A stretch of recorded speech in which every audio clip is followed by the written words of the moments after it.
চাঁদের পালকি চড়ে আসলো সবার ঘরে, আসলো খুশির ঈদ, বলো ঈদ মুবারক, ঈদ মুবারক, ঈদ মুবারক ঈদ। পড়েন, বলো ঈদ মুবারক, ঈদ মুবারক, ঈদ মুবারক ঈদ। সুবহানাল্লাহ পড়েন। ঈদুল আজহাতে কিছু না খেয়ে নামাজে যাওয়া সুন্নাত। কারণ ঈদুল আজহার সিকোয়েন্সটা আল্লাহ বলেছেন যে ফাসল্লি লিরাব্বিকা ওয়ানহার, মানে আগে সালাত করবেন, তারপরে কুরবানি করবেন, তারপরে কুরবানির গোশত খাবেন বা কিছু খাবেন। মানে আসসালাতু আউওয়ালান আন-নাহর সানিয়ান ওয়াল আকলু সালিসান। আজকের দিনে বিষ্ণু ঈসা ইসলাম বলেছেন,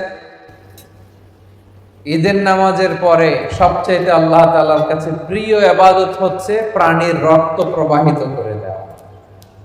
এবং বিষ্ণু ঈসা ইসলাম বলেছেন, কিয়ামতের দিন এই প্রাণী তার শিং, তার চামড়া, তার পশম নিয়ে বিশাল সওয়াবের পাহাড় হয়ে দাঁড়াবে। পড়েন আল্লাহু আকবার।